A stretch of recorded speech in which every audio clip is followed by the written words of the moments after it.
Hello, hello, hello. Hello, and welcome to TIB, the Immigrant Bag podcast. I'm your host, Modupe Ogunyemi. If this is your first time tuning in, this is the place where we talk about tips and insights to help immigrants secure the bag. As always, we start with a disclaimer. This is not financial advice, and I am not a financial advisor.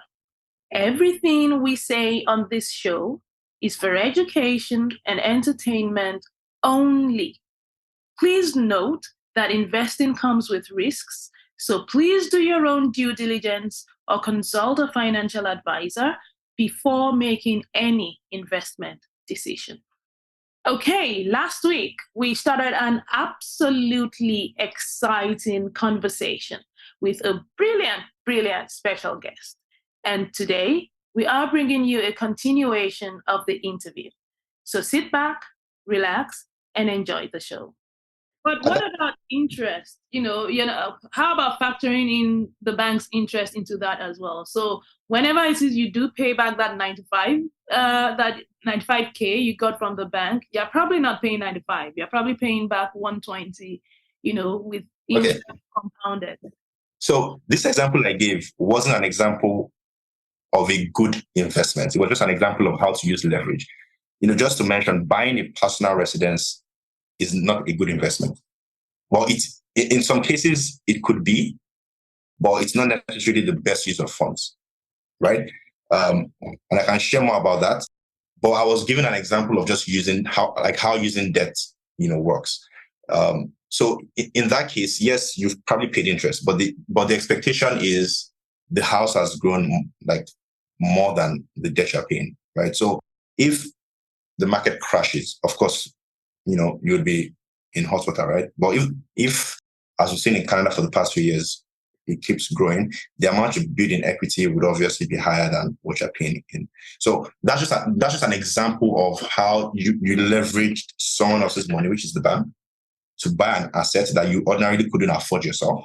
And then you use that opportunity to build equity for yourself. The bank does not have a share in that equity, right? Only you have the share. So you capture 100% of the equity, but you only paid 5% of the cost. That's leverage.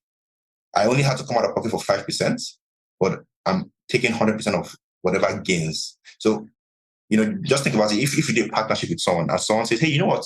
I don't want to do a partnership to buy this business. Oh, I'm going to give you 95% of the money. But whatever millions you make, it's all yours. You'll be like, of course I want that, right? So that's just leverage. Now, the discussion around, is it a good investment or not, that's a separate conversation. Okay, can we go into that conversation, please? I kind of feel like, and this is not just in immigrant circles, I think for most people, I think the general mindset or the mentality is that my house, like your house, your personal residence, is the best investment that you can ever make in life. And a lot of people do, they throw their all into that. And that's all they do, like their entire working life and all that is, paying off that mortgage, getting that house and paying off that. So yeah, it's interesting, to hear you say that actually isn't a great investment. So I would love for us to... Let me contextualize that. So let me put that into perspective. So let's break it down. So there is buying the assets, which is the house, which is independent of living in it, right? So those are two different things. Buying the house itself is an investment. Living in it makes it a liability. Okay, how so? If, for example, you and I have $50,000 in cash, or let's say both of us have $100,000 in cash, and then I go ahead to buy maybe a $2 million property in Toronto, and then you decide to buy maybe a 4-unit building in maybe Kitchener. What happens is I've come out of pocket for $100,000, right? I gave $100,000 as deposit into this house. So my 100K is tied in that house, right? And then I'm living in the house, right? So I'm feeling good. I live in Toronto. It's a $2 million house. And every single month, who pays the mortgage? I do. right? So in addition to my 100K, I'm probably paying like, let's say it's 5K a month. So every single year, 60K is leaving my account. So I put 100K down payment and then 60K in year one. So I'm out of pocket for 160, another 60K in year two. Now I'm building equity, right? So that's the argument a lot of people say, that I'm building equity. So maybe in year two or year three, you've put down 180K. So now you spent 100K and as a down payment, you spend 180K in rent. So now you're out of pocket for like 280, close to 300K. So let's say the house has gone up in value, then maybe you pull out some money, you feel like that was a good investment. And in those cases, yes, you've made money, right? But if you look at an alternative, like the person who used the 100K to buy 4 units in Kitchener can rent out 3 of those units, maybe even stay in one of them, right? Chances are that mortgage that they are paying, which is maybe 5K every month, chances are that the rent from those 3 units are covering the 5K, right? So now that person has also come out of pocket for 100K, similar to the Toronto person. But that person doesn't have to come out of pocket every month for 5K. So that 180K in 3 years that you spent because you loved your house, that other person didn't spend it. That amount was paid down by their tenants. And in fact, the person was living for free, right? Now, that's just the rent. Now, imagine you are living in a beautiful house in Toronto and then, the sink has an issue. There's a plumbing issue. Oh, wow, it's going to cost 10K. Who's going to pay for that? You, because it's your beautiful house, right? Chances are that if someone else was paying your rent, you have enough cash flow there to cover that. So I think the simple way to think about it is money leaves your pocket when you are living in your house. Like you pay the down payments, you pay the rent, money is leaving you. The only recourse you have is that your house appreciates. So that is the only way you can ever recoup that money. So from an investment standpoint, it becomes a risky investment because the only exit option you have to ever recoup the money you spent is if that house appreciates. Now, when you think through what has been happening this year with inflation, people that bought in January and February, for sure,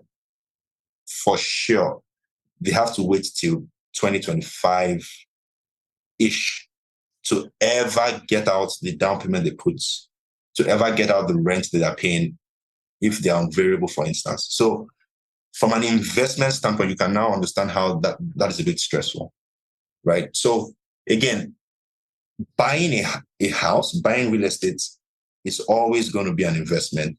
However, should you choose to live in it and be the one that comes out of pocket for the money every single month, it's a liability. Because again, the definition of asset is something that puts money in your pocket, and a liability is something that takes money out of your pocket. So if you buy a house and you put a tenant in there, that tenant pays you rent. Hopefully the rent covers the mortgage and something comes in your pocket. So that house becomes an asset. The moment you move in and it's you that pays the rent, then that house that should have been an asset becomes a liability to you.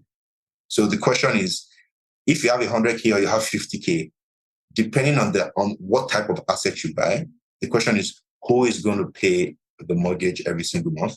Who is going to pay the utilities every single month? Who is going to pay the maintenance when something spoils? Who is going to pay the property taxes? Whoever is going to pay is the person who's going to register that as a liability. Whoever is receiving the money is the person that's going to register as an asset. So I hope that explains.